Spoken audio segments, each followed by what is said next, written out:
एक बेलपत्र का वृक्ष तुम भी लगा कर जाओ, उस बेलपत्र के पत्ते को कोई तोड़ेगा, शंकर पर चढ़ाएगा, फल मुझे मिलेगा। उस बेलपत्र के पत्ते को कोई तोड़ेगा, शिव को समर्पित करेगा, उसका फल मुझे मिलेगा। मैं चली भी गई, वृक्ष तो रहेगा, पेड़ तो रहेगा। श्रेष्ठ कर्म कर कर देखिए।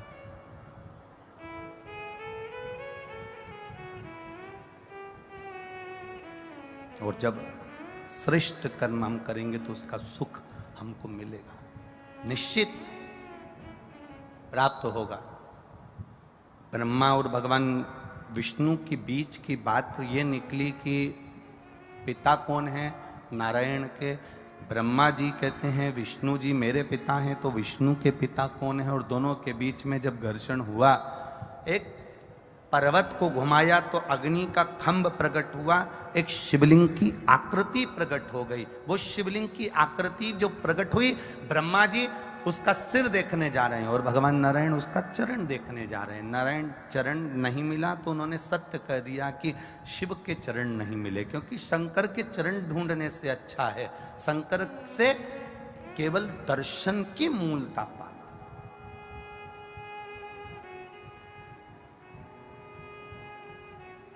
दुनिया के बहुत लोग मिलेंगे तुमको ज्ञान देने वाले, बहुत, कई बार बहुत विद्वान भी मिलते हैं।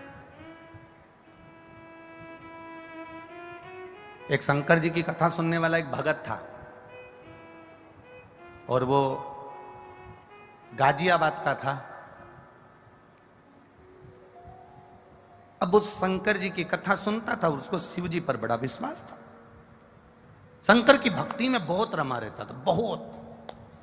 कम से कम उसने इस व्यासपीठ के सामने कम से कम ना करते हुए 50 कथाएं श्रवण करी हुई थी, इतना विश्वास था उस शंकर जी। अब उसको एक वो मिल गए, अब मैं उनका नाम नहीं लेना चाहता इस व्यासपीठ से, काय को लूं मैं किसी का भी नाम। तो वो उनकी किताब का प्रचार कर रहे थे, ठीक है। और प्रचार करते करते वो गाजियाबाद के वो लड़के से वो मिल गया। उनका शिष्य, और शिष्य मिलने के बाद उसने कहा कि भगवान तो है ही नहीं, और राम तो है ही नहीं, और कृष्ण तो है ही नहीं, और शंकर जी तो है ही नहीं, बस है तो हमारा जो गुरु जी है बस वो ही है, और वो ही सब कुछ है, और कुछ भी नहीं है। अब वो इतना ज्ञान दे, वो गाजियाबाद का लड़का।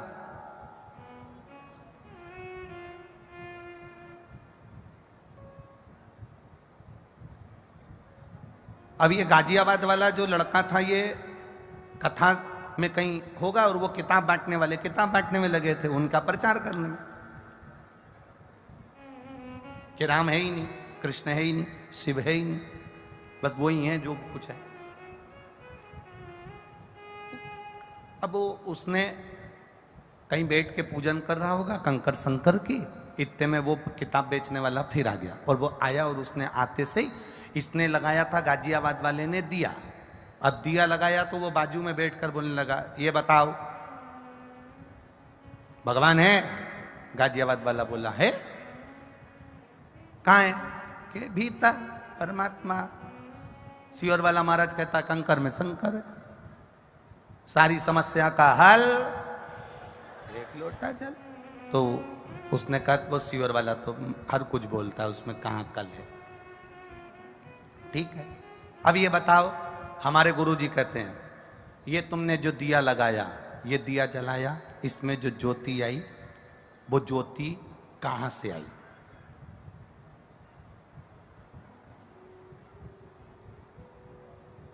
बता, जो ज्योति कहां से आई?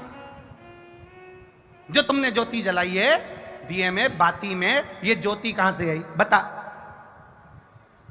अब वो गाजियाबाद का तो छोरा था, और गाजियाबाद वालों के ज्यादा प्राण खाओ तो फिर वो सुनाते बहुत जोरदार। बता ज्योति कहां से आई? अब वो दिया जला के बैठा था, उसने तुरंत फूंक मार दी। फूंक मारकर अब किससे पूछा, तू बता ये ज्योति कहां गई?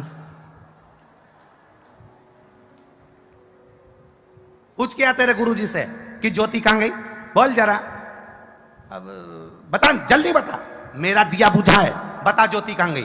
पकड़ लिया उसको, बता ज्योति कहां गई। ज्योति कहां से आई? ज्योति कहां से आई? इसने मार दी फूंक। अब बता ज्योति कहां गई? जो हमारी फूंक बता ज्योति कहाँ गई। छोड़ा नहीं। उसने उसके कजन कहाँ मठ मंदिर आश्रम कहाँ फोन लगा दिया, और लगाया तो कि वो पूछ रहा है कि ज्योति कहाँ गई, तो कि हमें ही नहीं मालूम कहाँ गई।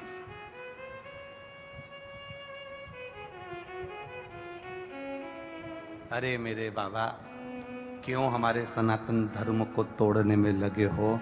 बड़ी मुश्किल से लोग जुड़ते हैं, इसको जोड़ो। ये ज्योति भी उस भोलेनाथ ने दी है, और लेने वाली उस ज्योति को भी भोलेनाथ ही है। इसलिए उसका नाम ज्योतिर्लिंग महादेव है।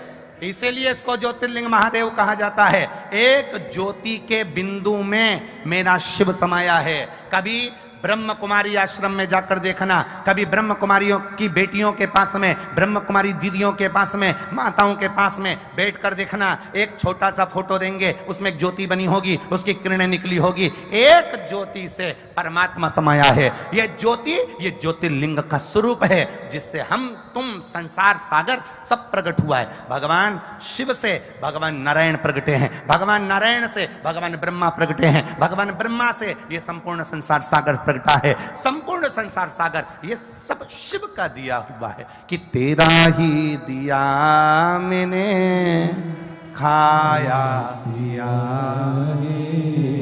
तेरा शुक्रिया, तेरा शुक्रिया। ये संपूर्ण ब्रह्मांड का सुख उसी का तो है। हमारा सुख है कहां है? ये तो उसकी पहचान है। अरे तुझ में राम, मुझ में राम, सब में राम समाया है। जित देखूं उत राम की ही माया है। सब में राम है। कोई गया आया जाए खाए पिया, सब में राम है। अलग से कौन पैदा हो गया?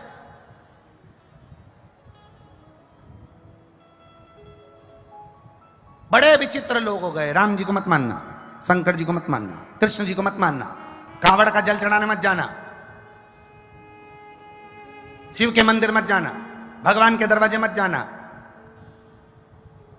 मेरा निवेदन है, जो कहते हैं मंदिर मत जाओ, राम मंदिर मत जाओ, कृष्ण मंदिर मत जाओ, शिव के मंदिर मत जाओ, यहां मत जाओ, वहां मत जाओ, उनसे कहना तू मर के ऊपर मत जाना। काहे को जा रहा है? पड़े रहे ना भाई। अरे भजन भोले बाबा का करते रहोगे तो संसार सागर से तरते रहो। हम आपसे ये नहीं कहते कभी भी कि 24 घंटे मंदिर के अंदर बैठे रहना। हम आपसे कभी इस व्यासपीठ ने नहीं कहा कि तुम गंगा जी के घाट पर जाकर बैठ जाओ। इस व्यासपीठ ने आज तक नहीं कहा कि नर्मदा के घाट पर जाकर बैठ जाओ। इस व्यासपीठ ने आज तक नहीं कहा कि अपना घर छोड़ो, परिवार छोड़ो, कुटुंब छोड़ो, रिश्ते छोड़ो, नाते छोड़ो। हम किसी को छोड़ने की बात नहीं करते। हम तो एक ही बात कहते हैं, घर में रहो, लड़ाई भी हो जाए घर में तो भी छोड़कर मत जाओ। कितनी भी पति से तुम्हारा लड़ाई हो जाए, पति से कितना झगड़ा हो जाए, सास से कितनी भी लड़ाई हो जाए, घर मत छोड़ना। वो कितना ही के तू अपने बाप के घर जा, नहीं जाऊं और यहीं बैठूंगी, जा। पति के तेरे को मैं पकड़ के तेरे घर छोड़ जाऊंगा, पति इतने में कहते नहीं जाऊंगी, यहीं रहूंगी, जा।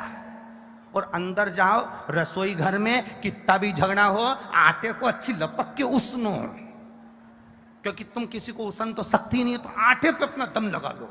और आटे को दम के उसन के अच्छा देसी घी का 4 पराठा बना के टेबल पे रख के बढ़िया चकाचक खाओ। वो गाली बके बकने तो आग लगे बस्ती में, अपन रे मस्ती में खाओ चक से।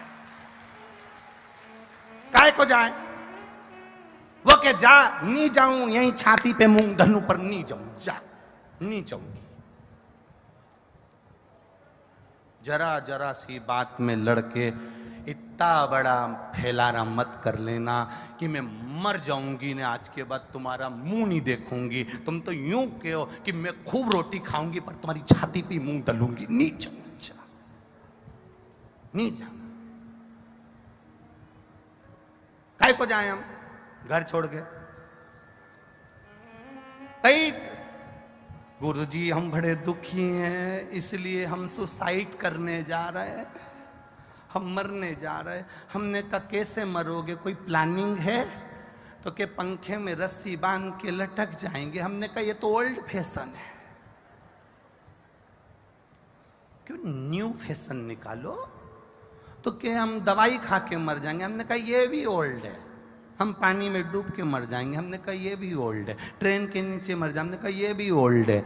गाड़ी के नीचे आ जाए, हमने कहा ये भी ओल्ड है। कोई न्यू फैशन निकालो, क्योंकि जैसे नए नए कपड़े की डिमांड आती है, नई नई कपड़े आते हैं, नई नई फैशन आती है, तो मरने का भी प्लानिंग नया करो।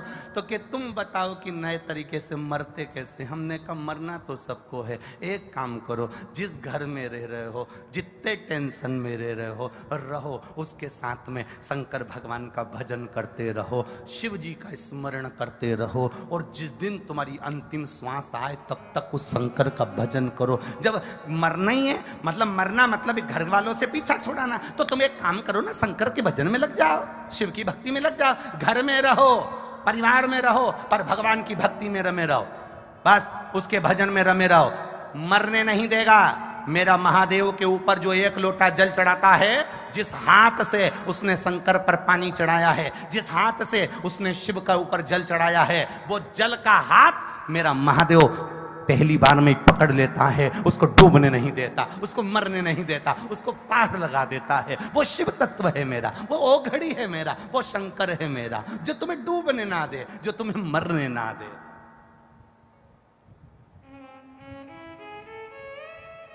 पकड़ लिया उसने हाथ तुम्हारा, पार लगा दिया उसने।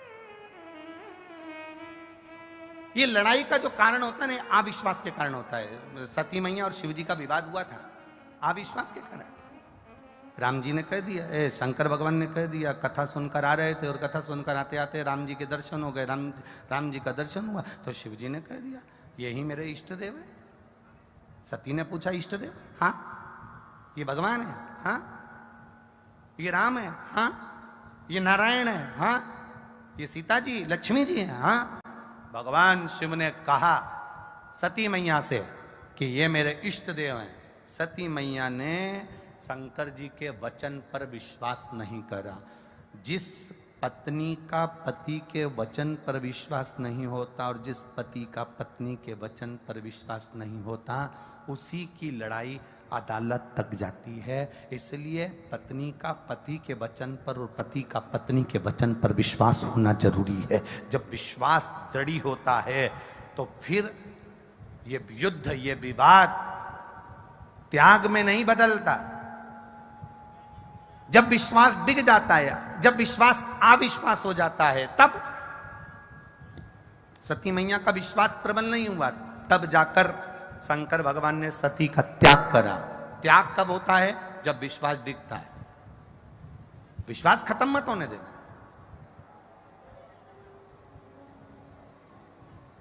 भरोसा खत्म नहीं होना चाहिए।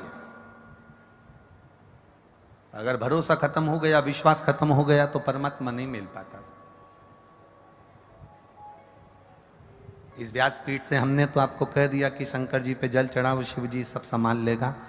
मालूम पड़े 2-4 महीना, 3 महीना, 5 महीना चढ़ाया और उसके बाद तुम्हारा विश्वास डिग गया, कोई आ गया, किसी ने कह दिया कहाँ सीवर वाले महाराज के चक्कर में पड़े हो, चलो मैं तुमको ऐसी जगह लेकर चलता हूं, वो महाराज जी बस ऐसी बूटी घुमाते हैं और हंडा निकाल कर दे देंगे, तुम्हारा काम सफल कर देंगे ना।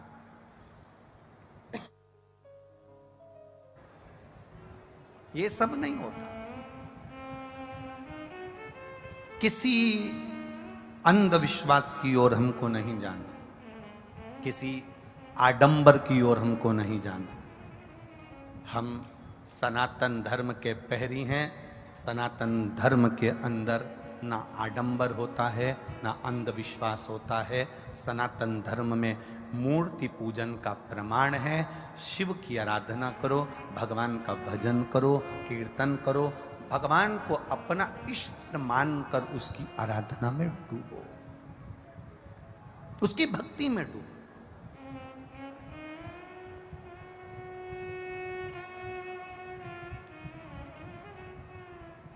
वो कहे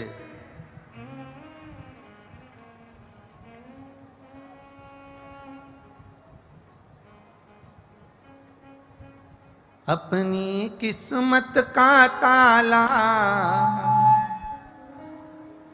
अपनी किस्मत का ताला तुम खोलते चलो।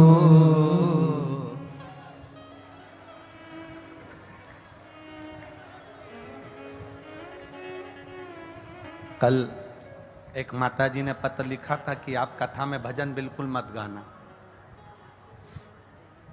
उसमें नीचे लिखा था तुम भजन गाते हो, हम खड़े होते हैं और बाहर वाले अंदर घुस जाते हैं। हमारी जगह पे वो बैठ जाते हैं और हम खड़े होकर नाचते रहते और बाद में उनको हटाओ तो वो लड़ते हैं। तो तुम पूरी कथा में भजन मत गाना। अब अलवर वालों तुम बता दो हम क्या करें। काले और कोई अंदर भरा गया तो देखा जाएगा। वैसे तो तुम कम पढ़ते नहीं हो, इधर उधर कूच कर तुम बाहर कर दोगे। पार्थिव शिवलिंग का निर्माण करो, पर शिव महापुराण की कथा कहती है कि हम शिवलिंग का जो निर्माण करें उसमें हमारा एक स्मरण होना चाहिए।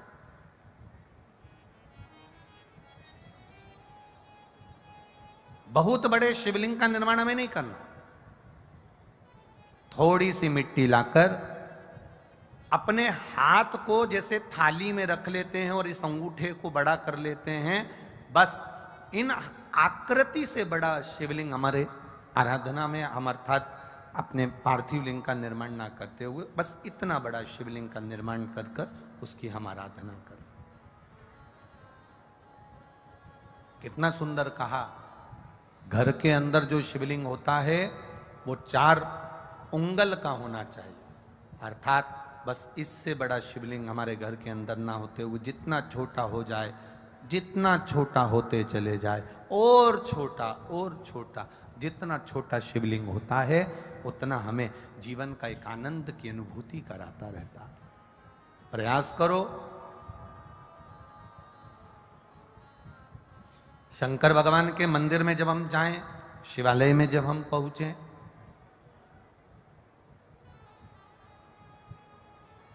जब तुम्हें लगे एकांत है शिव, कोई शिव के मंदिर में है ही नहीं। वैसे तो अब बड़ा मुश्किल हो गया कि शंकर के मंदिर में कोई ना हो, फिर भी शिवालय जाएं। जब तुम्हें लगे कि अंदर से बड़ी दुखी हूं, बहुत कष्ट है जीवन में, वो कष्ट हमारा मिट ही नहीं रहा, ऐसा हो ही नहीं सकता कि मेरा महादेव ना संभालता। एक पत्र आया है, पत्र तो बहुत सारे हैं, उसमें एक लिखा किसी ने, गुरुदेव मेरा नाम अंजू रानी है, श्री अशोक शर्मा पटोदी गुरुग्राम हरियाणा से हूं गुरुजी। कहीं बैठी हैं क्या? कहीं बैठी हो तो ऐसा हाथ हिला देना। अंजू रानी जी कहीं बैठे हो तो हाथ हिला सकती। मेरा नाम अंजू रानी है, श्री अशोक शर्मा पटोदी गुरुग्राम हरियाणा से हूं गुरुजी। मैं बाबा की वर्णन क्या करूं। 2016 में चुनाव लड़ा था मैंने, जिसमें मैं हार गया। पर गुरुदेव आप कहते हो ना कि हिम्मत नहीं हारना चाहिए। पूरा परिवार हिम्मत हार गया, रोई, आंखों में आंसू आए। फिर वापिस 2022 में फिर चुनाव का क्रम रहा। और गुरुदेव मैंने जनवरी 2022 में जब चुनाव का क्रम रहा, उससे पहले आपने जो पिछली सावन की शिवरात्रि पर जो ऑनलाइन पूजा कराई थी, और पिछले सावन की शिवरात्रि पर जब ऑनलाइन पूजन कराई तो आपने कहा था कि उस ऑनलाइन पूजन में जो शंकर भगवान पर आपने बेलपत्र चढ़वाई थी और उसकी एक बेलपत्र आपने उठाकर रखने का बोला था कि कामना पूर्ण होने पर अगले वर्ष जब श्रावण की शिवरात्रि पर अभिषेक हो तो उस समय वो बेलपत्र शिव को फिर समर्पित करे। गुरुदेव आज बाबा ने मेरे पर कृपा करी और ऐसी मेहर करी, ऐसी कृपा करी कि फिर मैंने वापिस चुनाव लड़ा और बाबा की कृपा से दूसरा स्थान हमको मिला। दूसरी जगह से जाकर चुनाव लड़ना था, वहां से लड़ा और बाबा की कृपा से मैं वापिस जब चुनाव लड़ी तो बाबा ने ऐसी कृपा करी कि 2200 वोट से मुझे सफलता मिली। इसलिए मैं बाबा को यहाँ प्रणाम करने के लिए आई हूँ। कहीं बैठी हो तो हाथ हिला सकती हैं। हर हर महादेव। शिव तत्व होता ही ऐसा। आपकी भक्ति। एक पत्र और बड़ा सुंदर आया।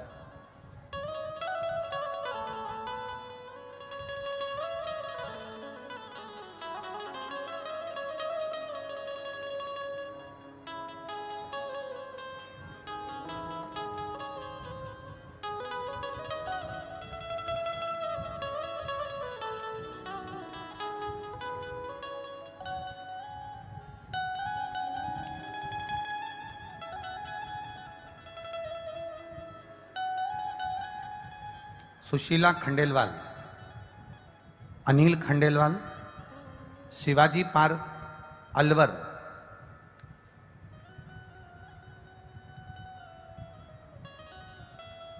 ये पत्र कल पढ़ा तो नहीं था। सुशीला खंडेलवाल कहीं बैठी हैं, हाथ हिला सकती हैं। अच्छा दिख गई, ठीक है। हाँ हाँ दिख गए हो, ऐसा हाथ हिला दो बहन। श्री शिवाय नमस्तुभ्यं। सुशीला खंडेलवाल, अनिल खंडेलवाल, शिवाजी पार्क, अलवर। गुरुजी बाबा का मैं क्या वर्णन करूं। मेरा मोबाइल नंबर ये है। मेरे बेटे ने लगभग 10 वर्ष पूर्व बीटेक किया था, तब से ही सरकारी नौकरी का एग्जाम दे रहा है पर उसका कोई रिजल्ट नहीं आता। मेरे बेटे ने फिर पुनः बाबा की कृपा से वापिस सरकारी नौकरी के लिए अप्लाई करा। मैं बेटे से कहती थी एक लोटा जल अगर शिव जी को चढ़ा रहा है तो शिव सुनेगा जरूर। तू मेहनत कर, पढ़ाई कर। बेटा कहता है माँ 10 वर्ष हो गए बीटेक करे हुए, कम से कम नौकरी तो लग जाना थी, पर नहीं लगी सरकारी। तब मेरे बेटे ने फिर पुनः 2019 का एग्जाम दिया और बाबा की कृपा से आज जूनियर अकाउंट असिस्टेंट के पद पर मेरा बेटा पदस्थ हो गया है रेलवे में। मैं बाबा को यहाँ प्रणाम करने के लिए आई हूँ। सुशीला खंडेलवाल, अनिल खंडेलवाल, शिवाजी पार्क, अलवर, राजस्थान से हैं। शिव तत्व इसी को कहते हैं। आपकी भक्ति,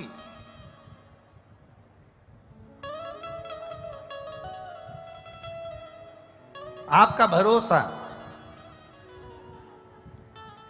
आपकी दृढ़ता आपको परमात्मा की शरणागति की ओर लेकर जाती है।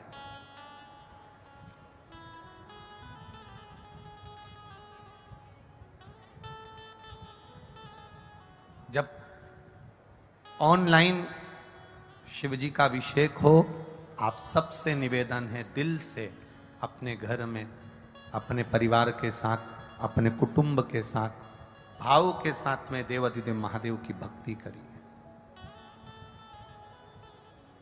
और उस भक्ति को अपने जीवन में उतारिए। देगा वो। खाली ना जाता कोई दर से तुम्हारे, खाली ना जाता कोई दर से तुम्हारे, मैं भी खड़ी हूँ नंगी बाहें फंसाए, अपने हृदय से लगा लो, गिरा जा रहा हूँ, उठा लो। आपकी अविरल भक्ति आपको शिव के करीब लेकर जाती है।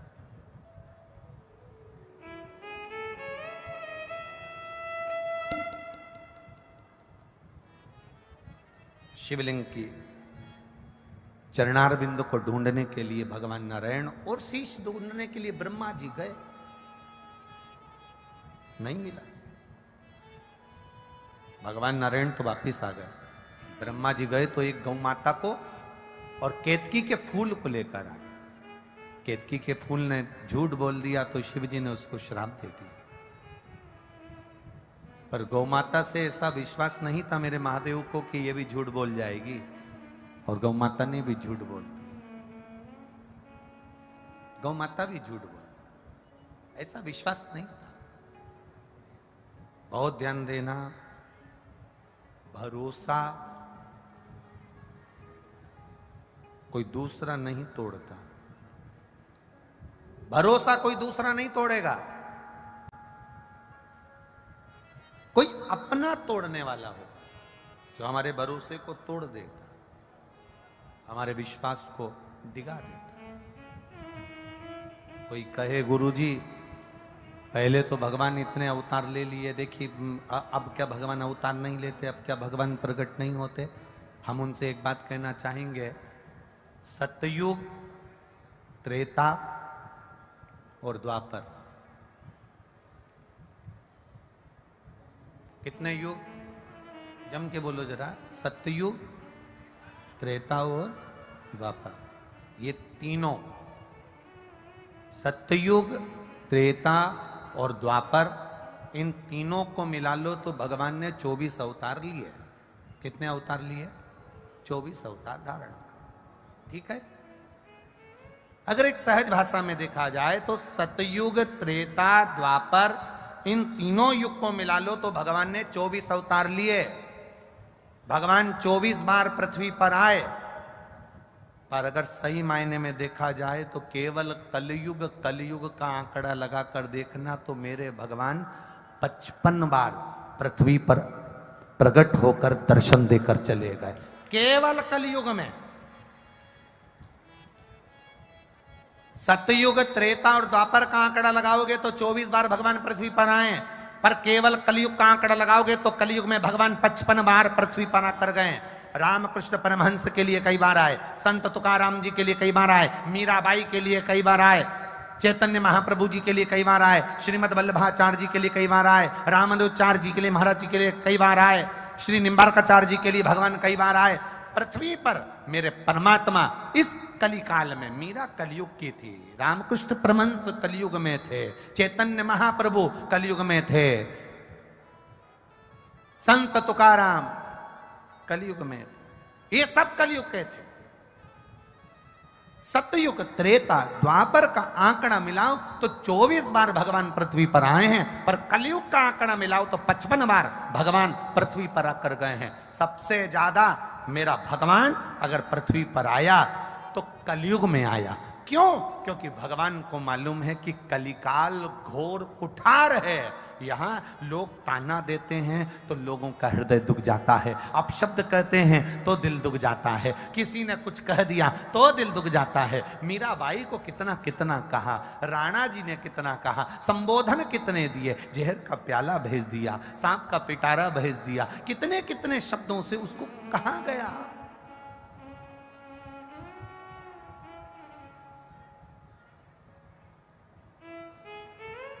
पर आया मेरा देव अधिदेव महादेव, मेरा राम, मेरा कृष्ण, मेरा शिव आया।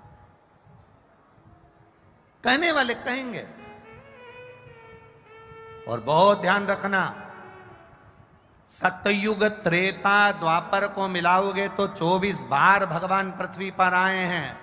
कलयुग का आंकड़ा निकालोगे तो 55 बार भगवान पृथ्वी पर आए हैं।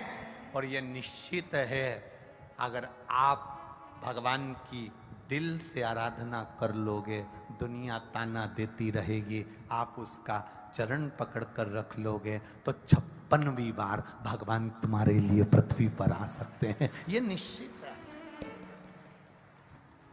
वो आएगा। मेरे भोले तेरा सहारा है,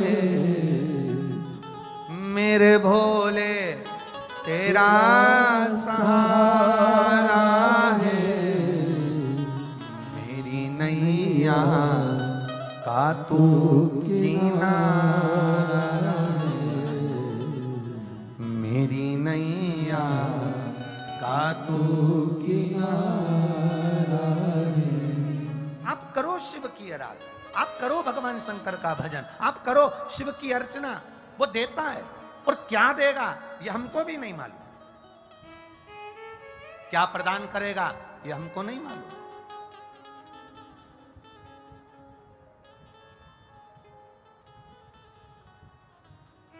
अभी पुष्कर राजस्थान में कथा हुई और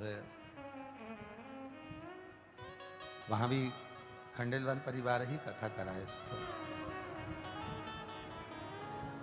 एक बात आपको कहना चाहेंगे, पुष्कर राजस्थान की बड़ी सुंदर बात, राजस्थान की ये बात जिंदगी में हम कभी नहीं भूल पाएंगे। जो उस पुष्कर राजस्थान में एक बात हुई, वहां जितनी दुकानों पर, जितनी होटलों पर और जितने घरों में माताएं काम करती थी या जो पुरुष लोग काम करते थे, झाड़ू पोछा बर्तन वाले, वो अपने अपने सेठ जी से 7 दिन की छुट्टी मांग ली। अब आप समझे जरा उस बात को, कितना सुंदर बात। झाड़ू लगा रही है, पोछा लगा रही है। एक होटल के मालिक ने ही बताया, गुरुजी हमने हमारे वो नौकर को, सेवक को कहा कि तुम छुट्टी ले लोगे तो पैसा कट जाएगा, भले काट लो। तो कहा गुरुजी, हमने उनसे कहा हम तुम्हारी जिंदगी भर के लिए छुट्टी कर देंगे, तो क्या बिल्कुल कर दो। पर गुरुजी क्या वर्णन करूं, वो सेविका, वो नौकरानी, वो दासी, काम करने वाली छुट्टी कर कर चली गई और उसके घर में रहकर वो रोज 2 डब्बे रोटी बनाती और थोड़ा सा बेसन बनाती और कथा के पंडाल में कथा सुनकर 5-6 लोगों को 2-2 रोटी और बेसन खिलाकर आ जाती। गुरुदेव हम क्या कहें, ये भक्ति है। जो दुनिया का सेठ नहीं कर पाता, वो एक साधारण से साधारण व्यक्ति घर से 2 रोटी लाकर, 4 रोटी लाकर, 8 रोटी लाकर, डब्बे में भरकर, पर्स में लेकर, 2 पानी की बोतल लेकर, थोड़ी सी टॉफी, थोड़ा सा बिस्कुट का पैकेट लेकर, जहां कथा सुन रही है जनता के बीच में, जहां जगह मिल जाए वहां बैठकर आसपास वालों को खिलाकर चली जाए। अविरलता भक्ति का जो एक बाढ़ भक्ति की जो बाहर देखी है पुष्कर राज की धरा पर, वो जिंदगी भर नहीं भूल पाएंगे। ये राजस्थान है, ये राजस्थान। आपकी अविरलता भक्ति होना चाहिए। बार बार शिव भक्त आपके नगर में, अलवर में नहीं आने वाले।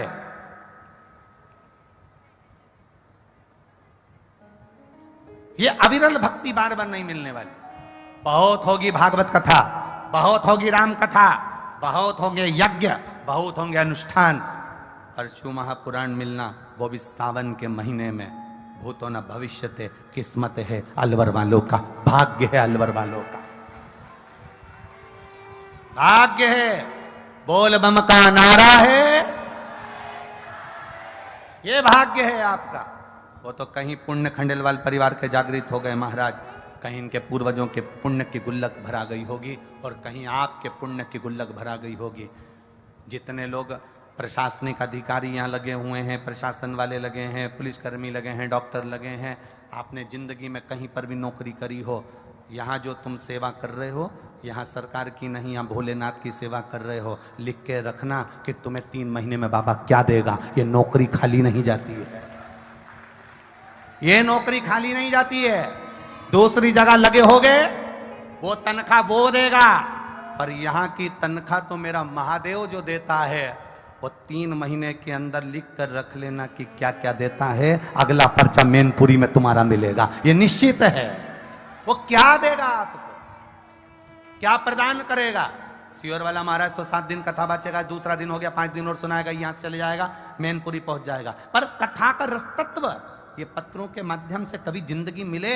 हम कई जगह पत्रकार बंधुओं से कहते हैं, सोशल मीडिया से कहते हैं, इन पत्रों में मोबाइल नंबर लिखा है, एड्रेस लिखा है, आप जाकर इनके घर पर मिलकर आना, क्या आपने पत्र लिखा था सही है कि गलत है। जो कथा को दिल से सुनता है, उसका पत्र वो बाबा के चरणों में लिख कर पहुंचा देता है कि मेरे दिल का ही। हम तो पढ़ ही नहीं पाते, ज्यादा क्या पढ़ें, ज्यादा पत्र पढ़ेंगे तो आप ही लोग कह दोगे कि गुरुजी कथा बाँचें कि पत्र पढ़ें। क्या पत्र पढ़ें, जो दिया उसने दिया है, जो प्रदान करा उसने किया है, उसकी नौकरी कर रहे हैं। और मेरे भोले तेरी नौकरी सबसे बढ़िया सबसे घड़ी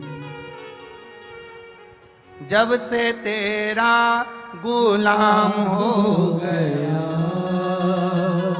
तब से मेरा भी नाम हो गया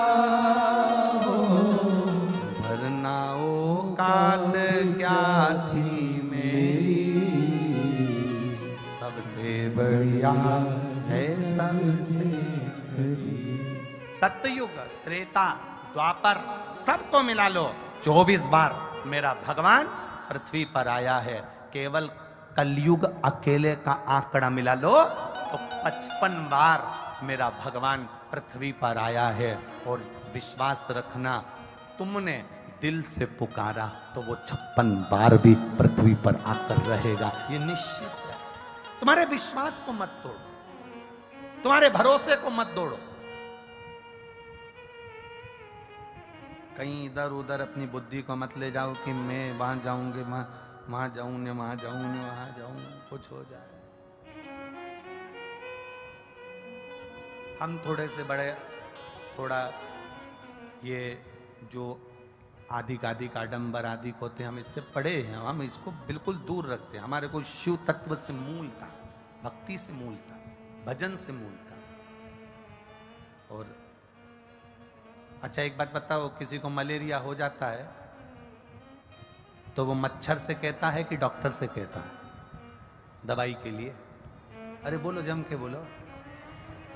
किसी को मच्छर काटा, मलेरिया हो गया, तो वो मच्छर से बोलेगा कि तूने मेरे को काट लिया, मलेरिया हो गया, मैं दवाई कौन सी खाऊं? मच्छर से बोलेगा क्या? वो नहीं बोलेगा ना। डॉक्टर से कहेगा ना, साहब मेरे को मलेरिया हो गया, मच्छर खा गया, शरीर में कष्ट है, तो मैं डॉक्टर से कहूं।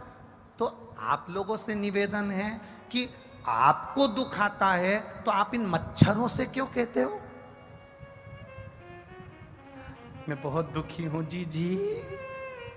तो जी डॉक्टर है कि मच्छर है? अरे अंदाजा लगाओ। जब दुख की घड़ी आती है, 10 लाख 20 लाख 25 लाख 15 लाख 5 लाख या शरीर में रोग आता है, बीमारी आती है, कष्ट आता है, तुम्हारे कितने रिश्तेदार हैं जो तुम्हारा साथ दे देते हैं? जम के बोलो जरा। अरे बोलो तो जम के। देगा? बड़ी बीमारी आ गई, रिश्तेदार साथ देगा?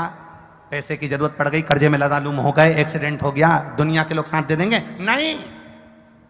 मलेरिया हुआ तो मच्छर से मत कहो, इनसे मत बोलो कि मेरे को तकलीफ है, ये और उसका मजा लेंगे। खूब फूली फिरती थी, अब जगत में रोती फिर रही है। पहले तो खूब गाड़ी में घूमते थे, अब कर्जे में घूम रहे हो। पहले तो खूब घी की रोटी खाई, अब रूखी रोटी खा रहे हो। पहले तो खूब खाया, अब हो गई शुगर बीपी। तो ये मच्छरों के आगे मत कहना कि मुझे मलेरिया हो गया। डॉक्टर के आगे जाकर कहना कि मेरे को मलेरिया हो गया, डॉक्टर दवाई देगा। दुनिया के लोगों से मत कहना कि दुख क्या है। अगर कहना तो मेरे विश्वनाथ से कहना, वो काट देगा दुख को। वो डॉक्टर है, औषधि देने वाला, महामृत्युंजय है।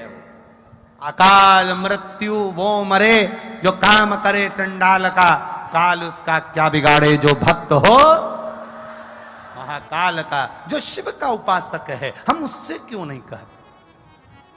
पर आदत है तुम्हारी, पहले सबके हाथ जोड़ोगे, काका जी देख लोगे क्या, करा दोगे क्या, चाची जी करा दोगे क्या, नानी जी करा दोगे क्या, फूफा जी करा दोगे क्या, जीजा जी करा दोगे क्या। सबके हाथ जोड़ लिए। जब कहीं से नहीं बना तब आंख में आंसू भर के लोटा पकड़ के जल का फिर महादेव के पास गई। महादेव ने कहा ये दुनिया के धक्के खा के आई, बाद में मेरे पास आई, पहले ही मेरे पास आ जाती तो किसी के हाथ नहीं जोड़ने देता, तेरा हाथ पकड़कर नैया पार लगा देता। तू क्यों चिंता करे?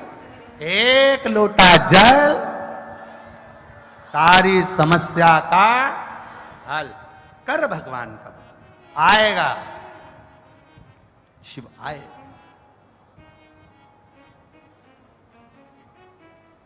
जब भक्ति बढ़ती है, विश्वास बढ़ता है। अब लोग कहें कि भगवान आता है, क्यों नहीं आता? कई लोगों तो कह देते हैं हमारे शरीर में ये देवता आ रही है, ने पितर जी आ गया, ने वो देवता आ गया, ने वो देवी जी आ गई, ने देवता जी आ गया। देखने में आए ना किसी किसी के न भूत चुड़ैल भी आ जाए। बोलो बोलो, सही है कि गलत है? अच्छा एक बात बताओ, सबके शरीर में देवी जी आती, देवता जी आते,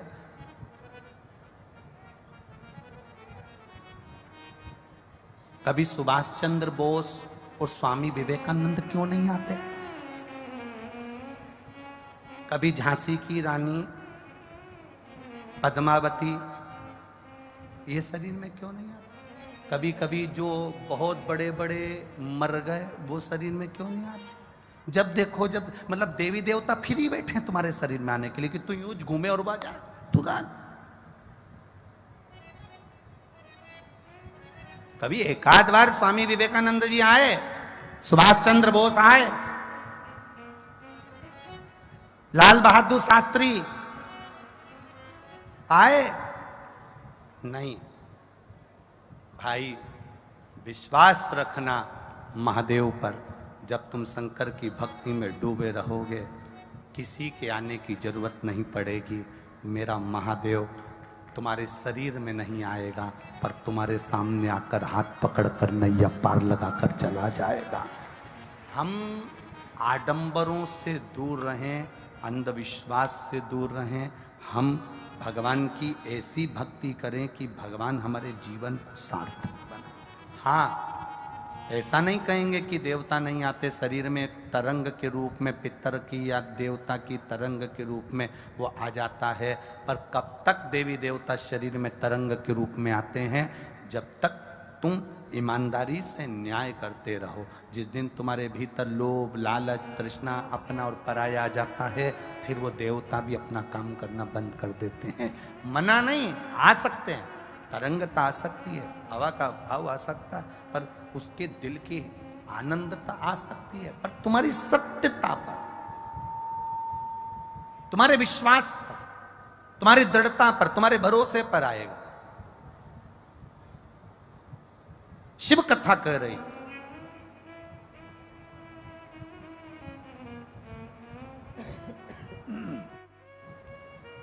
आता है।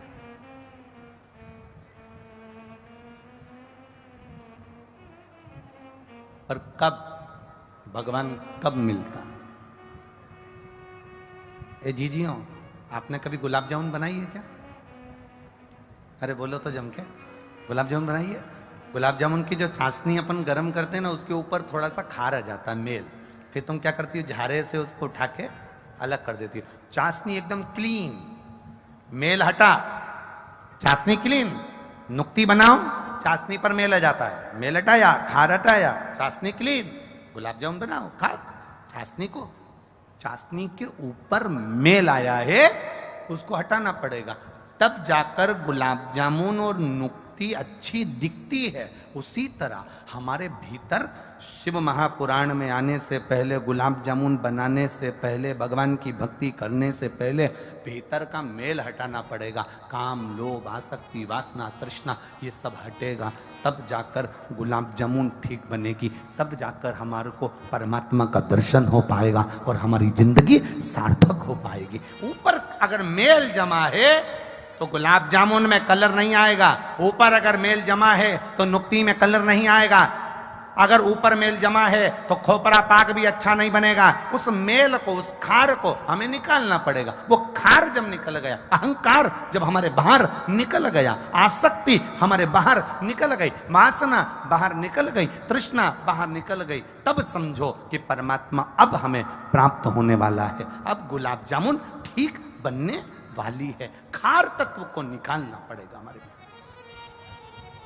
गौ माता ने झूठ बोल दिया, ब्रह्मा जी ने झूठ बोल दिया, ब्रह्मा जी का सिर कट गया, कर्मनाशा नदी प्रकट हो गई। ब्रह्मा जी झूठ बोले तो कर्मनाशा नदी बनी, सिर कटा हुआ से बड़का पेड़ बना, बट वृक्ष बना। क्षमा मांगी ब्रह्मदेव ने, मुझसे गलती हो गई, मैं शिव की निंदा कर बैठा, शंकर की निंदा।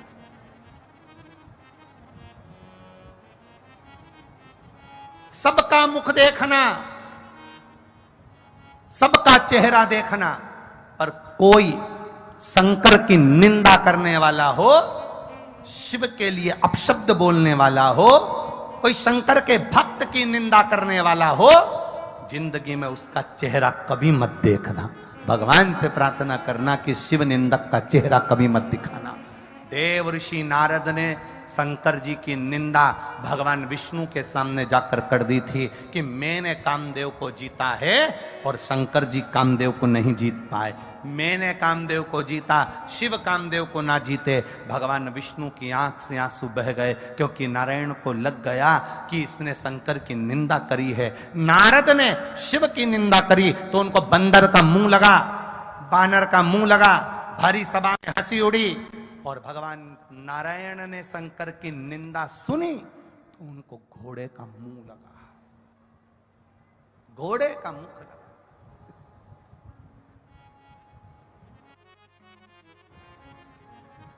उनको घोड़े का मुख लगाया गया। हयग्रीव अवतार हुआ, पूछा प्रभु आपको घोड़े का मुंह? भगवान कहते हैं मैंने निंदा सुन ली थी शंकर जी की। निंदा करने वाले को तो भगवान पैदा करते हैं पर निंदा सुनने वाले को भगवान पैदा नहीं करते। ये सुनने की रुचि हमारे भीतर आती है। हाँ क्या कह रहे हो, क्या कह रहे हो? शंकर भगवान की निंदा कभी मत सुनना। बन सके अगर कोई निंदा कर रहा है तो उसका पलट कर जवाब दो। अरे शिव महापुराण में ऐसा हो गया, अरे शिव की भक्ति में ऐसा हो गया, तो उसको पलट कर जवाब दे सकते हो। गया क्यों? तुझे किसने किया था कि जा? तेरे घर कोई पीले चावल देने आया था क्या? अंदर शिव आया जभी तो तू शिव कथा में आया। भक्ति को जागृत करिए।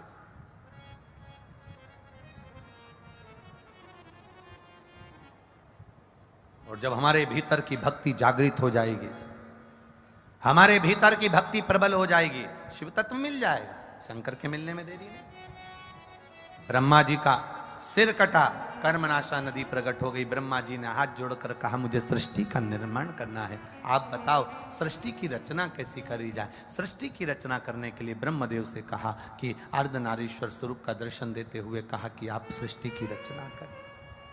अब सृष्टि की रचना करना कोई सरल बात तो है नहीं। एक बार ब्रह्मा जी के मन में अहंकार आ गया था,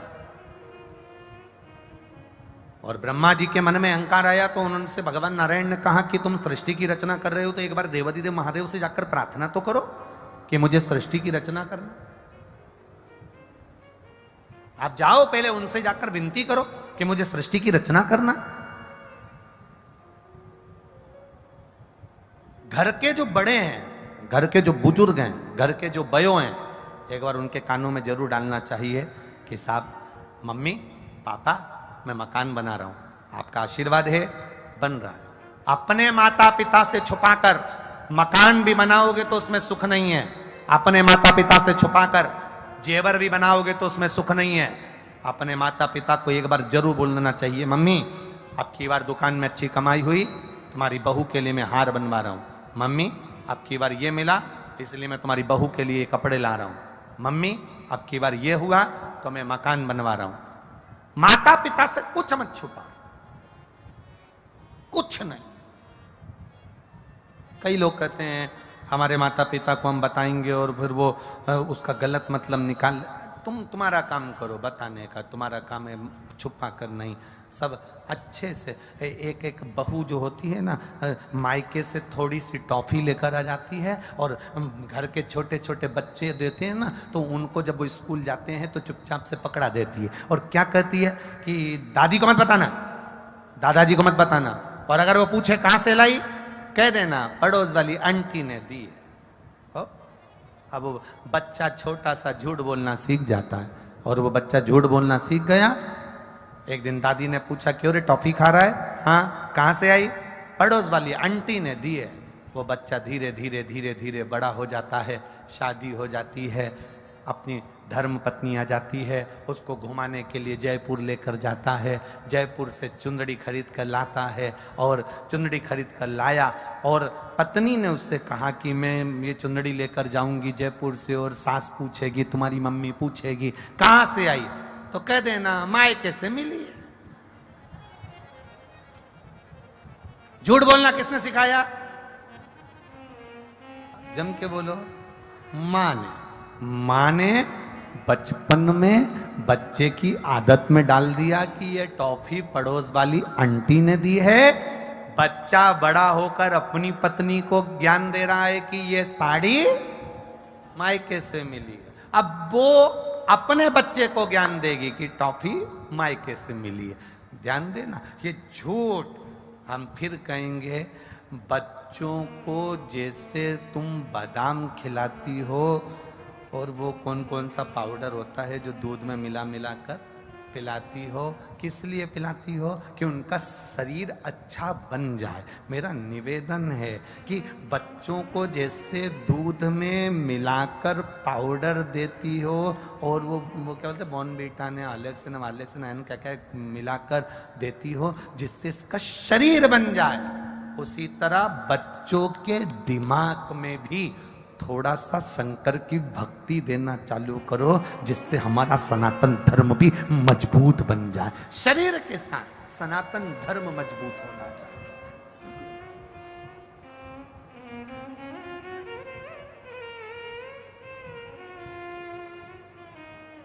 शंभु शरणे पड़ी मांगू घड़ी रे घड़ी दुख काटो दया करी दर्शन आपको शंभु शरण पड़ी मांगू घड़ी रे घड़ी दुख काटो दया करी दर्शन आपको।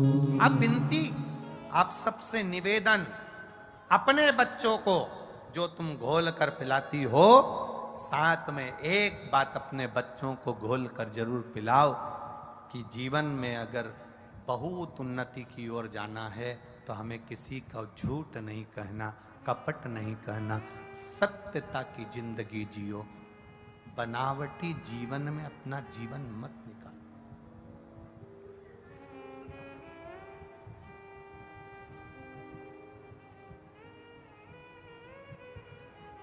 रेपर, किसी किसी साबुन का जो कवर होता है ना, बड़ा सुंदर होता है, पर साबुन निकाल के नहाओ तो पूरे मुंडा पे दाने ही दाने बन जाते हैं। अब कोई कहे कि नहीं साहब, साबुन तो 25 रुपए का था ने 50 रुपए का था ने, रेपर भी अच्छा था ना, उसका कवर भी अच्छा था, खुशबू भी अच्छी आ रही थी, फिर ये दाना क्यों उड़ गया? साबुन के अंदर कास्टिक ज्यादा हो गया। साबुन में खुशबू अच्छी थी, रेपर अच्छा था, पर कास्टिक सोडा उसके अंदर ज्यादा हो गया, जिससे शरीर में दाना उड़ गया। उसी तरह अपने बच्चों को अच्छे कपड़े पहनाओ, अपने बच्चों को अच्छा खिलाओ, अपने बच्चों को अच्छा पहनाओ, अपने बच्चों को अच्छा बोलना सिखाओ, अपने बच्चों को अच्छा पढ़ाओ। और तुम्हारे बच्चे में कास्टिक ज्यादा नहीं होना चाहिए, उसका ध्यान रखना। मालूम पड़े बच्चों को विद्वान बनाते बनाते बनाते बनाते वो बच्चे ही तुमको अनपढ़ नहीं समझने लगे, उतना अंदाजा लगा कर रख। एक बार मैं आपको भगवान से मिलाना चाहता हूं, चलो मेरे साथ, मैं तुम्हें भगवान से मिला दूंगा। सेठ जी ने कहा, मेरे परिवार छोड़कर, मेरे कुटुंब को छोड़कर, मेरे इतना व्यापार छोड़कर मैं आपके साथ नहीं जा सकता, मैं आपके साथ में नहीं जाऊंगा।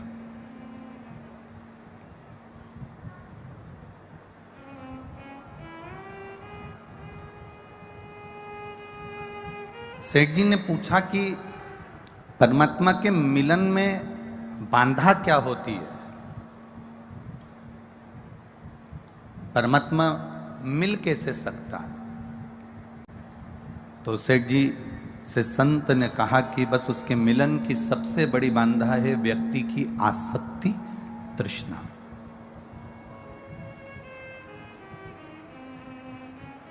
उसकी सबसे बड़ी बांधा है उसकी आसक्ति, उसकी तृष्णा।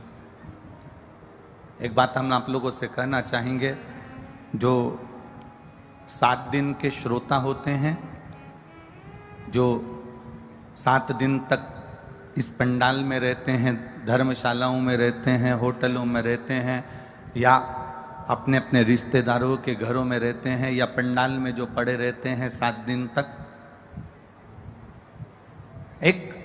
एक दिन का जो श्रोता आता है, 2 दिन का जो श्रोता आता है, 3 दिन का जो श्रोता आता है, 4 दिन का जो श्रोता आता है, हम उनकी बात नहीं कर रहे। जो 7 दिन चाहे अलवर की भूमि पर पड़े हुए हों, चाहे पुष्कर राज में जो कथा हुई उसमें रहे हों, चाहे आगे जो कथाएं हैं मैनपुरी उत्तर प्रदेश में हों, चाहे छत्तीसगढ़ के श्रोता हों, जो 7 दिन अपना घर, परिवार, कुटुंब सब छोड़कर पंडाल में और धर्मशाला में, होटलों में रुकते हैं, कभी इनका एक प्रैक्टिकल कर कर देखना।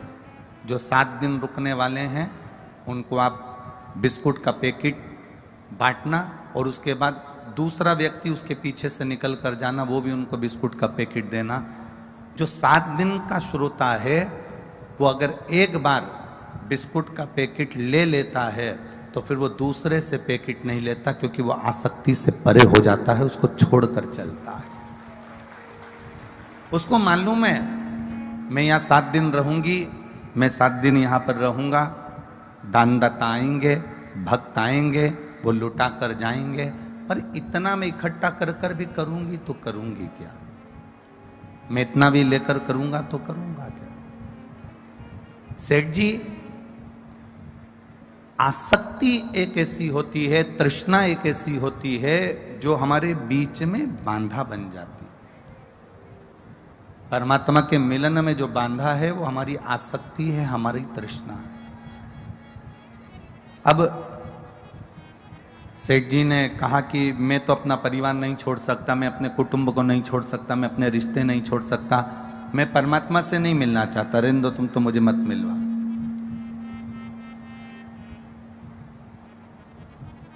10 साल निकल गए, सेठ जी के प्राण छूट गए।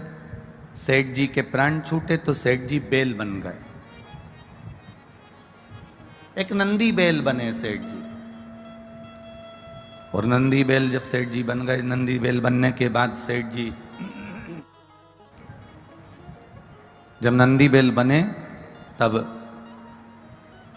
वो संत फिर आए और उन्होंने उस नंदी बेल को देखा तो नंदी बेल से उन्होंने कान में कहा, सेठ जी अब तो तुमने मनुष्य का शरीर छोड़ दिया, अब नंदी बेल बन गए हो, चलो मैं तुम्हें उस परमात्मा से मिला देता हूं, उससे मुलाकात करवा देता हूं। सेठ जी ने कहा, कैसे चले जाऊं मैं? मेरा बेटा मुझ पर बोझा रखता है, मैं उसकी हेल्प करता हूं, उसकी सहायता करता हूं, उसका सामान उठाकर ले जाता हूं। अगर मैं चले जाऊंगा कोई दूसरा बेल आएगा, रहेगा, ज्यादा खाएगा और काम कम करेगा, मेरे बेटे का नुकसान होगा। तो मैं अपने बेटे के पास से जाना नहीं चाहता, इसलिए मैं नहीं जाऊंगा। अब मना कर दिया। समय बीत गया। 3 साल के बाद संत फिर आए। सेठ जी जो बेल बने थे, नंदी बने थे, उनके प्राण छूट गए, वो कुत्ते की योनि में आ गए, स्वान की योनि में आ गए। अब कुत्ते के पास में संत ने जाकर कहा कि एक काम करो सेठ जी, अब तुम नंदी बेल से छूटकर कुत्ता बन गए हो, स्वान बन गए हो, चलो अब मैं तुम्हें चलकर भगवान से मिलवा देता हूँ। कुत्ते की योनि पाने पर भी सेठ जी ने कहा, नहीं नहीं नहीं, मेरी बहू बहुत अच्छे अच्छे जेवर पहनती है, मेरी बहू बहुत महंगे महंगे जेवर पहनती है, घर में कोई चोर घुस गया तो इसलिए मैं कुत्ता बनकर अपने बहू के जेवर का और अपने बेटे के सामान की रक्षा करूंगा, जाऊंगा नहीं। शिव महापुराण की कथा कहती है, एक मनुष्य जब आसक्तियों में पड़कर, तृष्णा में पड़कर अपने प्राणों को त्याग देता है, तब वो ना जाने कितनी योनियां पाता जाता है, उसके बाद भी उसकी आसक्ति छूट नहीं पाती है। शिव महापुराण की कथा इतना कहती है कि आप शिव की शरण में जब जाएं, परमात्मा की शरण में जब जाएं, भगवान की शरण में जब जाएं, तब अपनी आसक्तियों को छोड़कर जाना। कल कथा में आपसे कहा था कि यहां आना, शिव महापुराण की कथा सुनने के लिए आप अलवर की भूमि पर आ रहे हो, शिव महापुराण की कथा सुनने के लिए इस पंडाल में अगर आप पहुंच रहे हो तो आपसे निवेदन है, सोने की रकम घर छोड़कर ना ना। आसक्ति के सामान, तुम्हारी मोबाइल, तुम्हारी वीआईपी चप्पल, तुम्हारा वीआईपी सामान आप अपने अपने घर पर छोड़कर आओ। यहां आसक्ति से परे होकर आइए। यहां शिव के अड़भंग बनकर आइए। और जब आप शिव के अड़भंग बनकर आओगे, आसक्ति से परे होकर आओगे, तब बैठकर शिव महापुराण की कथा का रस तत्व ग्रहण करोगे। तब बैठकर तुम भगवान की अविरल भक्ति की कथा सुनो। 2 क्षण शिव महापुराण के पंडाल में, 2 क्षण भगवान की कथा में, 2 क्षण परमात्मा की भक्ति में बैठने का मौका मिल जाए, बैठो। 2 क्षण शिव महापुराण में अगर तुम्हारा चित्त लग जाए, 2 क्षण इस कथा में तुम्हारा मन रम जाए, तो उसको रमाने का प्रयास करना। क्योंकि अगर परमात्मा से एक बार डोरी बंध गई तो तुम परमात्मा के हो जाओगे और परमात्मा तुम्हारा हो जाएगा। फिर उसमें बीच में कोई रह नहीं पाएगा। कार्यकर्ता कार्य करें, हम मना नहीं करेंगे। सहयोगी समितियां सहयोग करें, हम मना नहीं करेंगे। पर इतना ध्यान लगाकर करना कि हमें कथा भी श्रवण करना है, हमें बैठकर कथा भी सुनना है। क्योंकि अलवर के भाग्य जागे तो ये कथा मिली है। कोई हर बार ये कथा यहां नहीं होने वाली है, बड़ी भाग्य से मिली है। ये अलवर के कोई किस्मत जागी होगी, अलवर राजस्थान की, तो राजस्थान में एक कथा पुष्कर में मिल गई और दूसरी कथा यहाँ मिल गई। तो ये तो आप लोगों के भाग्य हैं, किस्मत है अलवर वासियों के और अलवर के आसपास के लोगों के। कोई जल चढ़ाते चढ़ाते शंकर जी पे पुण्य इकट्ठे हो गए होंगे, तो ये शिव महापुराण की कथा यहाँ हो गई है। ये तो शिव की कृपा से हुई है, कोई सहजता नहीं है महाराज।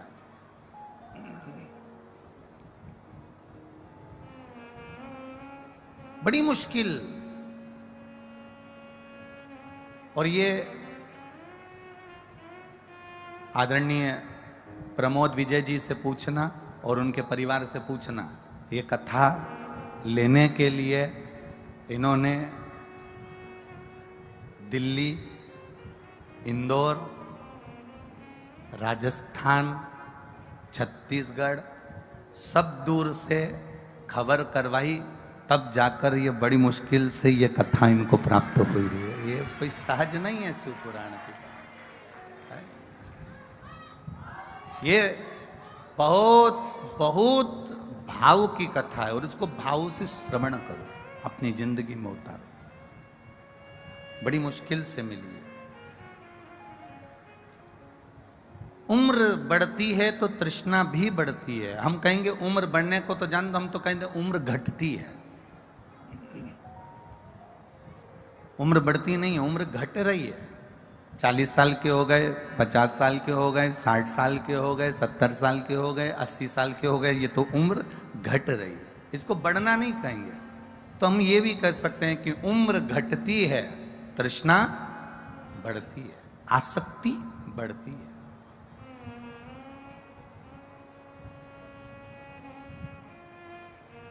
इन आसक्तियों में पढ़कर, इन तृष्णाओं में पढ़कर हम अपने जीवन को सार्थक नहीं बना पाते। महाराज, हम पैसा कमाते हैं, दाम कमाते हैं। पैसा कमाने से, दाम कमाने से सम्मान सारी दुनिया में मिल सकता है। आप करोड़पति बन जाओ, आपको आपके समाज के लोग सम्मान देंगे। आप धनपति बन जाओ, आपको आपके गांव के लोग सम्मान देंगे। पैसा, दाम, दमड़ी, दाम कमाने से दुनिया में तुम्हें सम्मान मिल जाएगा, पर पैसा कमाने से, दाम कमाने से भगवान नहीं मिल पाता है।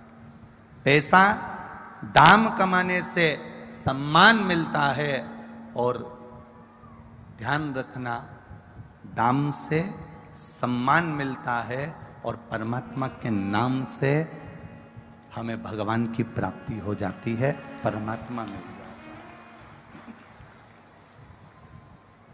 पैसे वाले का सम्मान सारी दुनिया में होगा, धनपति है, करोड़पति है, पैसा बहुत है साहब, जहां जाओगे पूजन करने बैठोगे, आदर करने बैठोगे, सम्मान करने बैठेंगे तो सब कुछ मिलेगा आपको, समाज में भी, गांव में, नगर में, शहर में। पैसा है आपके पास में, दाम है आपके पास में, धन है आपके पास में, आपका सम्मान सारी दुनिया में हो जाएगा। पर सम्मान मूल नहीं है, दाम से ज्यादा नाम की प्रधानता है। जब आप अपने मुख पर श्री शिवाय, जय जम के बोलिए, श्री शिवाय नमस्तुभ्यम, या पंचाक्षर मंत्र नमः शिवाय, या षडाक्षर मंत्र ओम नमः शिवाय, या 12 अक्षर मंत्र ओम नमो भगवते वासुदेवाय, 2 अक्षर का मंत्र राम, 2.5 अक्षर का मंत्र कृष्ण। ये नाम तुम्हारे मुख पर अगर है तो तुम्हें सम्मान मिले कि ना मिले वो पता नहीं, पर नाम अगर परमात्मा का मुख पर है तो सम्मान मिलेगा कि नहीं मिलेगा पता नहीं, पर परमात्मा जरूर मिल जाएगा, उसका दर्शन तुम्हें जिंदगी में एक बार जरूर हो जाएगा।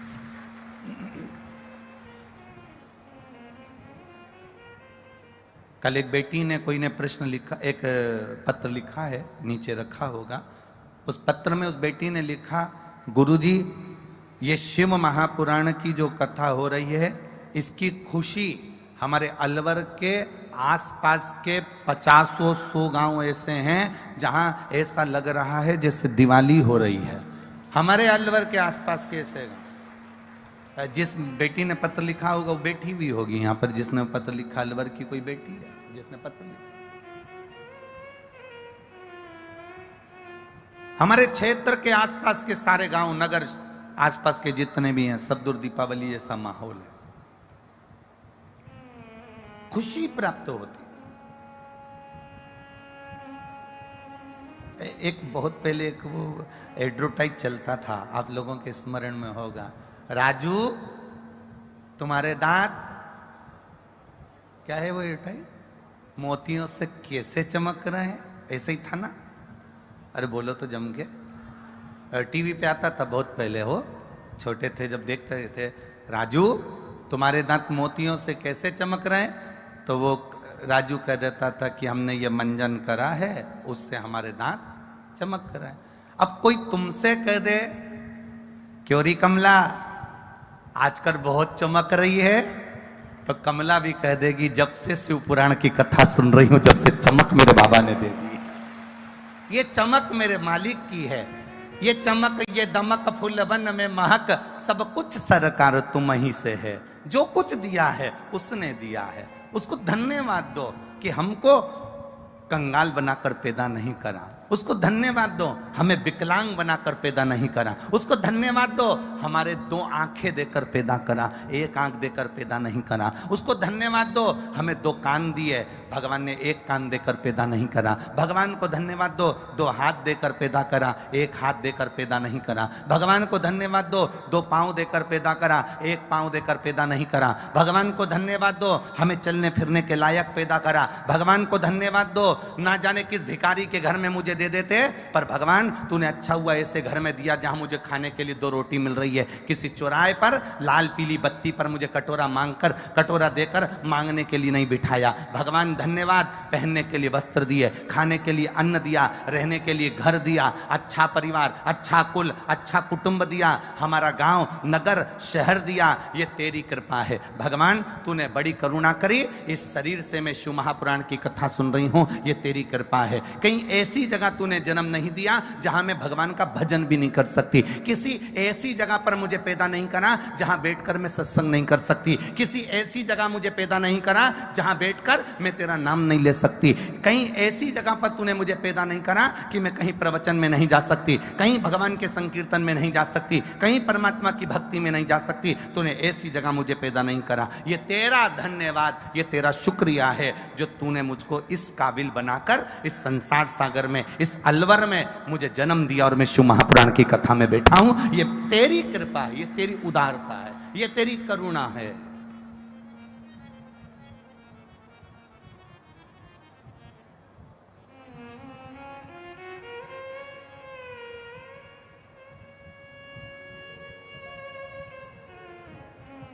तेरी अरे तेरा ही दिया मैंने खाया पिया है, तेरा शुक्रिया है, तेरा शुक्रिया है। मुझे भोले बाबा ने बहुत दे दिया है, तेरा शुक्रिया है, तेरा शुक्रिया है।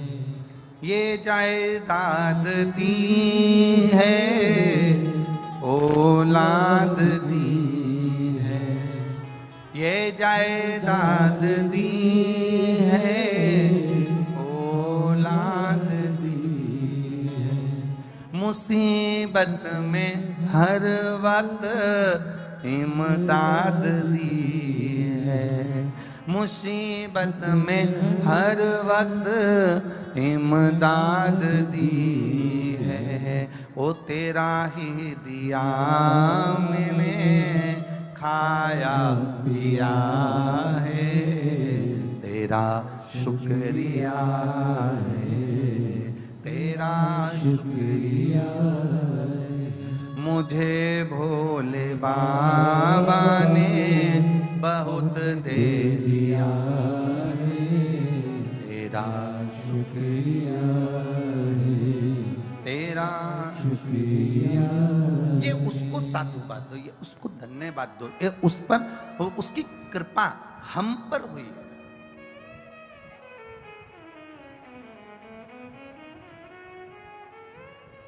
अच्छा, बहुत मेरी माताएं बैठी हैं, बहुत सारे विद्वत जन यहां पर विराजमान हैं। एक बात आपसे पूछें, बच्चा गर्भ के अंदर अगर सही रहता है, बिल्कुल सही है, बोलो तो डॉक्टर ऑपरेशन की बोलता है क्या?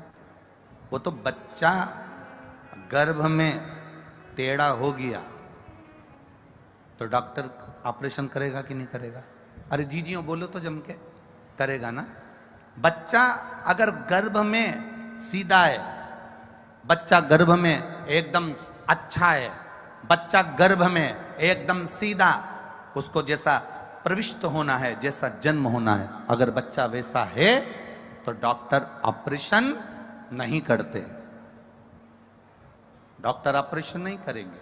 पर अगर बच्चा टेढ़ा हो गया, नाल फंस गई, मुख में गंदा पानी चले गया, बोलो बोलो सही है कि गलत है? अरे बोलो तो जितने बैठे हो। मुख में गंदा पानी चले गया, नाल फंस गई, बच्चा टेढ़ा हो गया, तो फिर डॉक्टर ऑपरेशन से बाहर निकालेगा कि नहीं निकालेगा? अरे बोलो जम के, बोलो जरा, बोलो तो अलवर वालो, निकालेगा ना।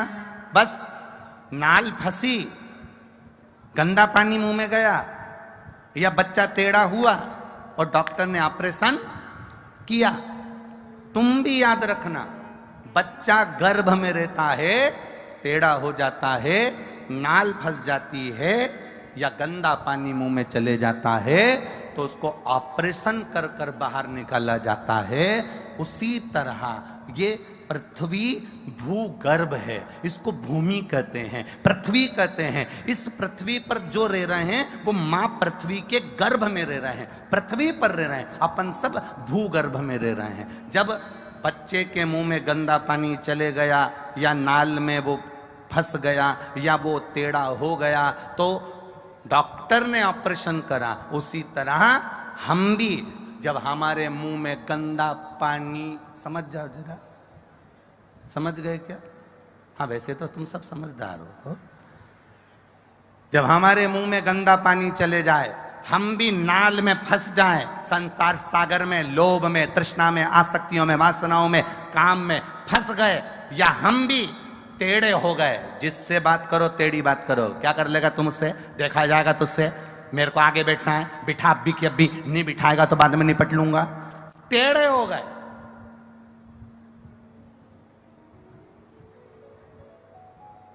गंदा पानी मुंह में गया, नाल में फंसे, काम, लोभ, आसक्ति, वासना, तृष्णा में, और टेढ़े हो गए हम लोभ में, कहीं हमारे विचारों में, कहीं हम अहंकार में, कहीं तृष्णा में, कहीं आसक्ति में हम टेढ़े हो गए।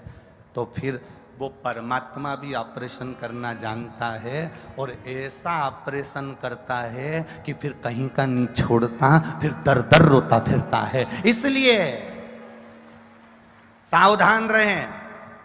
जो बच्चा माता के गर्भ में ठीक रहता है, सीधा रहता है, नाल में नहीं फंसता, गंदा पानी मुंह में नहीं जाता, वो बच्चे को ऑपरेशन से नहीं, उसकी नॉर्मल डिलीवरी होती है, वो साधारण तरह से जन्म ले लेता है। उसी तरह संसार सागर में आने के बाद जो गंदे पानी को पी रहा है, गलत आसक्तियों में फंसा हुआ है, काम, लोभ, आसक्ति, तृष्णा में, चोरी, निंदा, बुराइयों में फंसा हुआ है, जो टेढ़ा टेढ़ा चल रहा है, अहंकार में, लोभ में, आसक्ति में, काम में, क्रोध में, जो टेढ़ा चल रहा है, फिर वो परमात्मा उसका ऑपरेशन करना जानता है।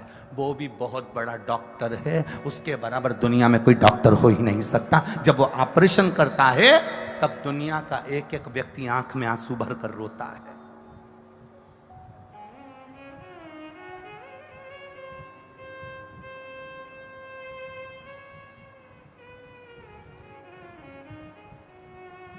कितने, जब वो ऑपरेशन करता है तो व्यक्ति रोता है। कोरोना महामारी को उठाकर देखिए, उसने ऑपरेशन करना चालू करा था, आंखों में आंसू सूख नहीं रहे थे।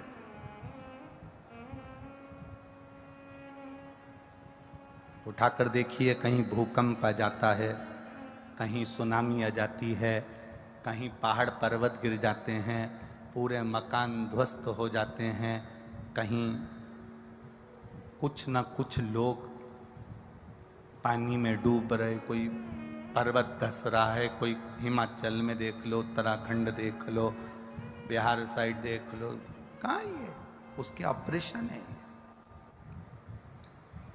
ये उसके ऑपरेशन है। आप अच्छे रहिए, आपके मुख में गंदा पानी ना जाए। एक बात बहुत अच्छे से याद रखना, मंदिर जाओ, देवालय जाओ, शिवालय जाओ, या भगवान की कथा में जाओ, संकीर्तन में जाओ, आपका मुख गंदे पानी से गंदा नहीं होना चाहिए, ना आपके मुख में से गाली, अपशब्द, ताने कुछ ना निकले। हम सहज बनकर क्यों नहीं जाते?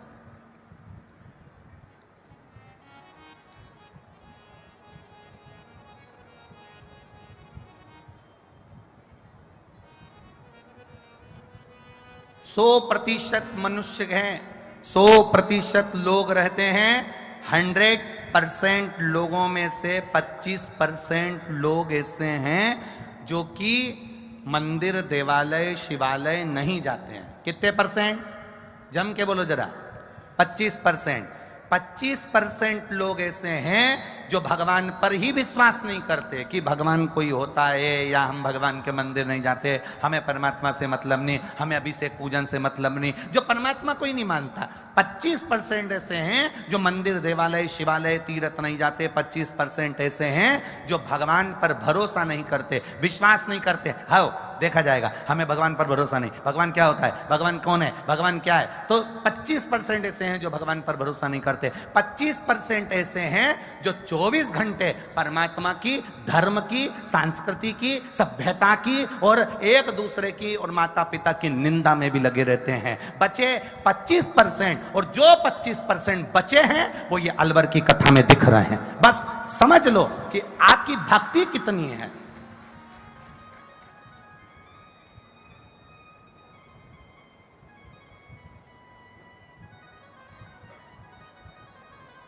और उन 25% जो भगवान के मंदिर जा रहे हैं, जो 25% बचे हैं जो भगवान के भजन में लगे हैं, जो 25% बचे हैं जो परमात्मा की भक्ति में लगे हैं, जो 25% बचे हैं परमात्मा के नाम में लगे हैं, जो 25% बचे हैं वो भगवान का अभिषेक पूजन कर रहे हैं, जो 25% बचे हैं वो धर्म को मानते हैं, सनातन धर्म को मानते हैं, अपने वेद पुराण को मानते हैं, अपने शास्त्रों को मानते हैं। अब हम क्या कर रहे हैं, उन 25% को भी कहीं ना कहीं हम उन 25% को भी ये विचार कर रहे हैं कि ये ठीक रह लें, तो हम उनको भी विचार कर करके उन पर कुछ ना कुछ ऐसा प्रभाव कर दें, ऐसा दबाव बना दें, 25% भी और कटते चले जाएं। क्या मतलब? भक्ति में जोड़ो लोगों को। संसार में आए हो ना, इस शरीर की सदुपयोगता जानिएगा। पहले कथा में कहा था, आज फिर कह रहे हैं। तुम लोगों के पास में गाड़ी है कि नहीं? 2 व्हीलर 4 व्हीलर बोलो, जम के बोलो जरा। सबके पास है 2 व्हीलर 4 व्हीलर है? किसी के पास 4 व्हीलर होगी, किसी के पास 2 व्हीलर होगी। है? यहां से जाओ अपने घर के लिए, तो यहां बाहर निकलोगे तो एक बहुत बड़ा पानी का नीचे खड्डा है, उसमें गटर का पानी भरा हुआ है। उस गटर के पानी को तुम्हारी गाड़ी के पेट्रोल टैंक में डाल लो।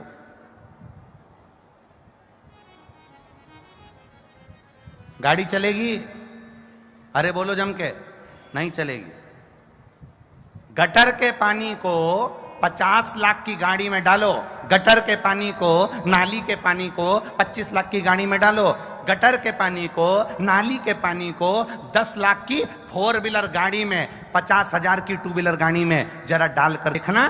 तुम 50,000 की गाड़ी में, 10 लाख की गाड़ी में, 50 लाख की गाड़ी में जब तुम गटर का पानी नहीं डालते तो ये करोड़ों की गाड़ी में ये गंदा नाली का पानी क्यों डालते हो?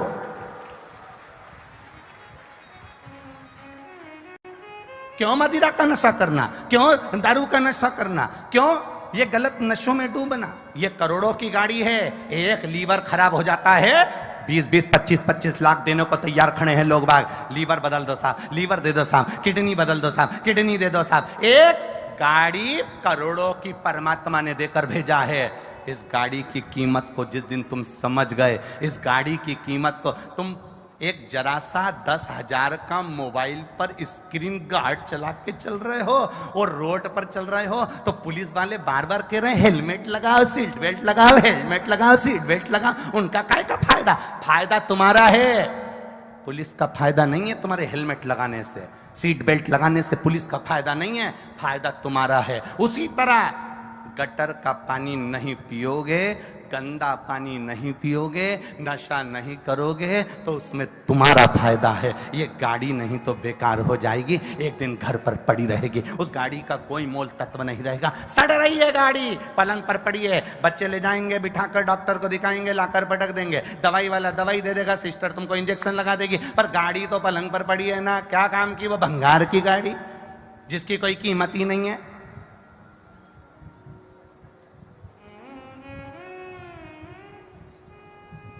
क्या करोगे इस गाड़ी की कीमत का?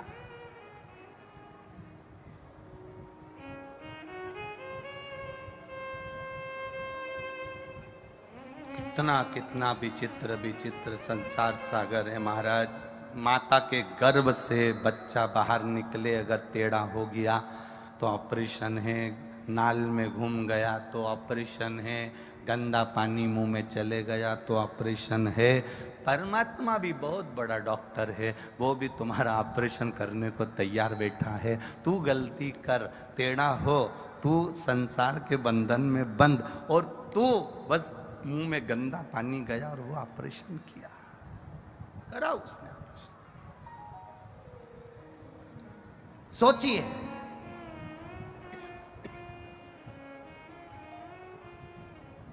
उसको धन्यवाद दो। साधुवान की भक्ति में रमे हुए हैं, मेरा हाथ जोड़कर निवेदन है इनको उसमें रमे रहने दो।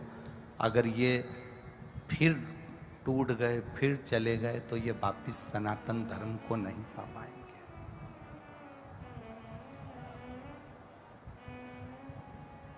भक्ति करो। मेरे ओगड़दानी ने अविश्वास के कारण सती का त्याग किया था। ये त्याग शिव महापुराण की कथा है, इसमें त्याग हो। शिव जैसा त्यागी संसार में नहीं हुए। लोगों ने बदनाम करा है मेरे महादेव को, दुनिया के लोगों ने मेरे महादेव को बदनाम करा कि वो गंजेड़ी है, गांजा पीता है। दुनिया के लोगों ने मेरे महादेव को बदनाम करा कि वो भांग पीता है, भंगेड़ी है। कई लोगों ने तो फोटो बना दिया, पार्वती जी भांग घोट रही है और शंकर जी को लोटे में दे रही है। कई लोगों ने फोटो बनाया, पार्वती जी भांग घोट रही है, लोटे में भरकर दे रही है।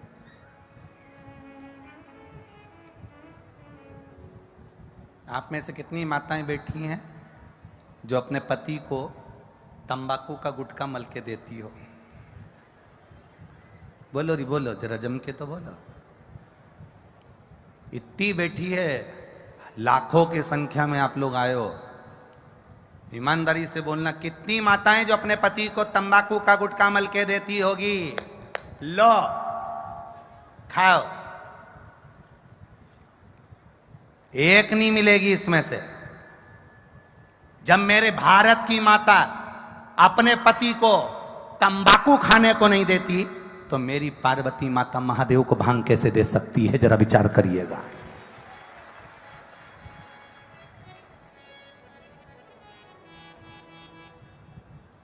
मेरी जगत जननी मां पार्वती भांग कैसे दे सकती है? तुम गलत सोच, गलत विचार। शिव को जाने ही नहीं लोग, शंकर को पहचान ही क्या कर रहे हैं? आज के जमाने में लोग शंकर को कहां पहचान रहे हैं? शंकर कौन, शिव कौन? शिव महापुराण की कथा कहती है, शिव हमारी श्वास, शिव हमारी धड़कन, शिव हमारा पिता, शिव हमारा बाबुल, शिव हमारे घर का बुजुर्ग, शिव हमारे घर का दादा, शिव हमारे को संभालने वाला विश्वनाथ। वो शिव हमारा पिता है, वो शिव हमारा दादा है, वो शिव हमारा पिता के तुल्य है।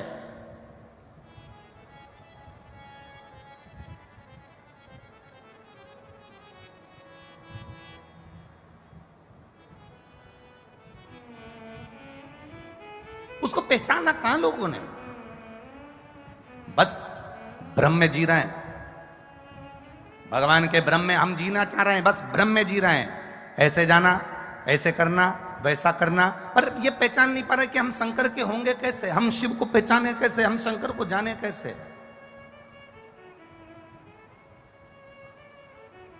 शिव की भक्ति को हम पाए कैसे? महाराज, चांदी की रकम काली पड़ जाती है ना, तो मेरी माताएं बड़ी समझदार है, उसको निकाल के और वो पाउडर से ऐसी ऐसी घिसती है, तो चांदी की रकम सही हो जाती है। तांबे का लोटा काला पड़ जाता है ना, तो उसको भी घिस देती है, तांबे का लोटा अच्छा हो जाता है। पीतल का बर्तन काला पड़ जाए तो माताएं उसको भी घिस देती है, बर्तन साफ हो जाता है। ये शिव महापुराण की कथा नहीं है। अलवर में ये पंडाल कथा का नहीं, जो हृदय, आत्मा, चित्त, मन जो काला पड़ गया, उसको इस पंडाल में जम के घिसा जाता है, जिससे वो अच्छा हो जाए। इस मन को साफ करने का एक मंझोटा है, एक स्थान है जहां पर जैसे बर्तन के स्थान पर बर्तन साफ होता है, चांदी के स्थान पर चांदी साफ होती है, कपड़े के स्थान पर कपड़ा साफ होता है। शिव महापुराण की कथा का पंडाल इस आत्मा को साफ करने के लिए है, मन को साफ करने के लिए है, चित्त को साफ करने के लिए।